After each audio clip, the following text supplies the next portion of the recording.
If you got a 3% raise but your cost of living rose 7%, you didn't get ahead, you effectively took a 4% pay cut, roughly $2,300 less spending power on a $60,000 income. That number feels wrong because your bank balance went up, but purchasing power is what actually pays your bills. I read the fine print so you don't have to. Let me show you exactly where that money quietly disappeared. Your nominal wage is just the dollar figure printed on your pay stub.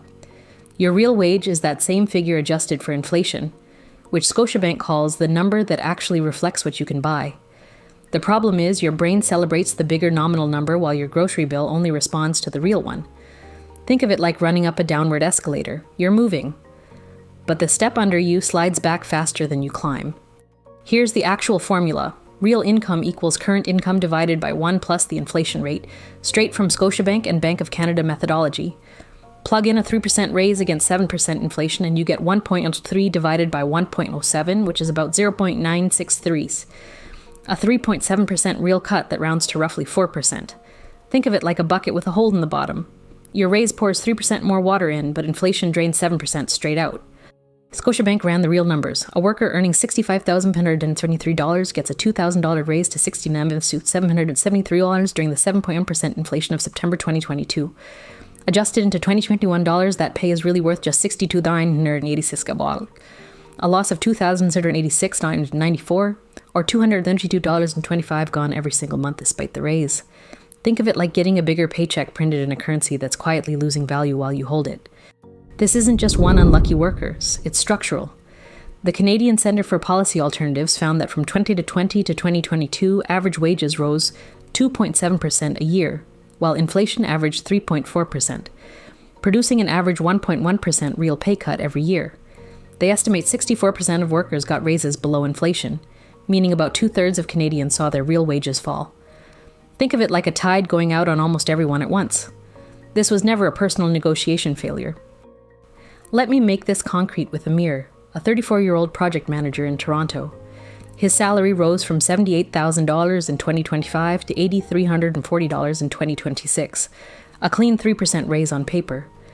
But with his rent, groceries, and transport climbing 7%, his real income actually drops to about $75,084, a real loss of roughly $2,116, around $240 a month.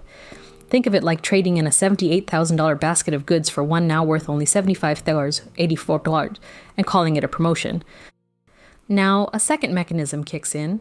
Starting in 2024, the CPP enhancement added a second tier called CPP2, and for 2026 earnings between the $7,400 ceiling and the $85,000 additional ceiling, face an extra 4% contribution. Amir has $5,140 sitting in that band, so CPP2 quietly withdraws about $229.60, roughly 10% of his $2,340 raise, gone before income tax even starts. Think of it like a new toll booth that only opens once your income crosses a specific line. Then there's the tax code. The CRA indexed federal tax brackets by only 2.0% for 2026. But if your real costs are rising nearer to 7%, that 2% adjustment badly lags. More of your raise gets taxed at higher marginal rates without actually keeping pace with your bills. Economists call this fiscal drag or bracket creep. Think of it like a doorway that widens 2 centimeters while you've grown 7. You still bump your head on the way through. Before I get to the last part, which is the most counterintuitive piece of this, here's why it snowballs. Assume Amir gets 3% raises against a moderate 4.5% average inflation. Real growth becomes 1.03 divided by 1.045, about 0.986. A 1.4% real cut every year that compounds to roughly a 13% loss over a decade. Think of it like a slow leak in a tire, invisible on any single day but flat by the end of the road. If this is useful, subscribe. The next breakdown is already coming. And here's the piece almost nobody adds up. Summing the annual real shortfalls over 10 years, Amir loses on the order of $40,000 to $50,000 in cumulative purchasing power, plus another $3,500 to $4,000 diverted into CPP2 rather than flexible savings. A combined decade impact around $45,000. These are modeled magnitudes based on the official CPP2 structure and historical inflation, meant to show scale. Think of it like a subscription you never signed up for, quietly billing you for 10 years straight. So here's what to actually do.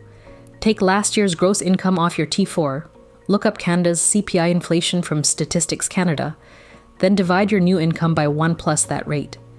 If your raise didn't at least match inflation, which Scotiabank and the Bank of Canada treat as the break-even line, you took a real pay cut, full stop. Think of it like weighing yourself before and after a big meal. Only the honest number tells you the truth. 2 more moves. If your income lands between $7,400 and $85,000, check the CPP line on your pay stub and estimate CPP2 as 4% of the slice in that band, then use RRSP Room and CRA My Account to claw some back through a refund. And benchmark yourself against Statistics Canada's 2024 medians of $41,000 after tax for unattached individuals, $7,500 for families, to see if you're truly keeping pace. Think of it like reading the whole nutrition label, not just the calorie count on the front. Next, I'm breaking down bracket creep, exactly how partial tax indexing lets Ottawa collect more from you every year without ever announcing a tax hike. If you want the numbers that explain why your take-home never quite keeps up, subscribe so you don't miss it. I read the fine print so you don't have to.